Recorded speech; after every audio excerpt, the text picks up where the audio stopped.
Oh, it's bright up here. My name's Kaelan, and I've actually been given the privilege of reading someone else's story today. And to this person, I don't know if you're here, but well bloody done. It takes a lot to voice this, and it hits closer home for me as well, so well done. Tonight, I go by the name Survivor 5. For some, like myself, it's a choice to remain anonymous. For some, it's because they will never tell, and for some, it's because they're never even found or known. For any point you feel you may recognize my story or think you know who I am, please keep it to yourself and respect my confidentiality and privacy. The last thing I currently need is to become a viral hit on the Guernsey grapevine. I have huge admiration for those speaking their stories tonight and huge empathy for those who do not feel that they can. My story is one of many, and so for those who do not feel ready, or ever will use their names, please use mine, Survivor 5. I am one person, but I represent a whole political and social human issue. Cis women, transgender women, non-binary individuals, those who identify with a woman or female identity, regardless of pronouns or genitals. White, black, indigenous, Asian, women of all races, ethnicities, and nationalities. We are here for all women, as every woman deserves to feel safe regardless of who they are. I share my story tonight, not just to hopefully enlighten, like others here, the reality of being a woman in the current society and world we have created, but also for me. For teenage me, who was groomed online by a man 10 years my senior, who was the victim, shamed by an entire system of professionals, I'm sorry to the marginalized communities that have been screaming from the rooftops about the biases and issues in our social frameworks and system for years, who I thought I heard and understood, and yet, even when the system turned against me, I was so brainwashed. I believed it was for my own good and safety. I'll never forget the words the police said to me the day I told them what happened. If you don't report him, what if he does it to other girls? For the other women and girls that need to hear this today, you are not and will never be responsible for your perpetrator's actions.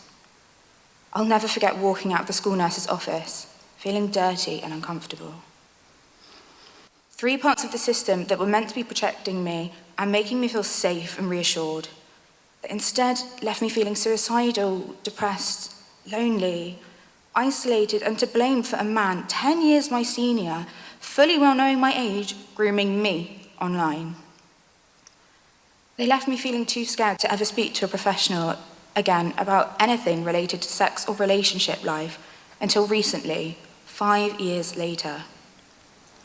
I share my story tonight for the older teenage me who was too scared to say no to a new boyfriend and found herself one night doing something she didn't want to do and then continued throughout the relationship in fear he'd leave me.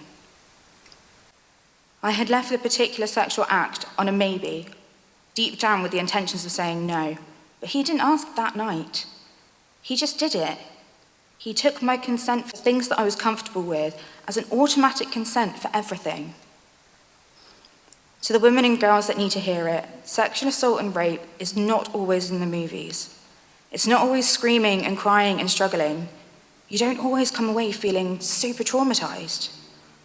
It's not always by a stranger. Yet your experience, regardless on how it happened, is still and will always be valid. I share my story for young adult me, who was finally trying to set better boundaries with men and dating, and yet, even when boundaries were applied, they were completely disregarded. When I told him some things I didn't want to do, he replied that he didn't want to be limited.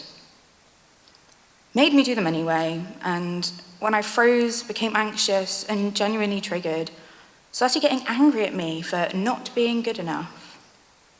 I share my story for adult me, the recent me, the story that I am still having to process the most, and one of the main reasons I remain anonymous tonight. My story is one of many.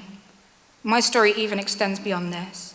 I haven't mentioned the butt touches in the clubs, or being told by men what I should wear, policed on my makeup, the heart thumping in your mouth as you walk home in the dark, even if it's 5 p.m. in the winter.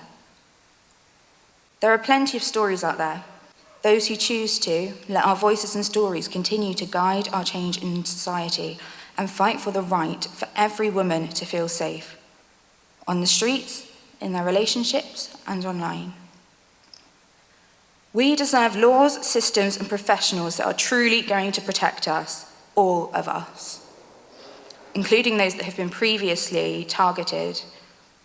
I am Survivor 5, that over 5 years has had to face various assaults by 4 men, 3 in person, 2 of which I was in a committed relationship to, with only 1 of the 4 got reported, and 0 of whom would take any responsibility for what happened.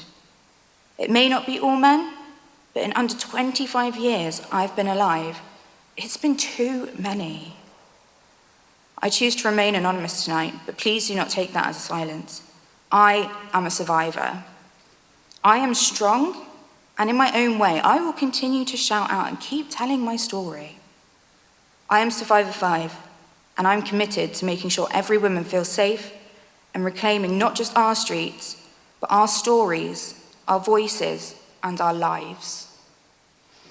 Thank you.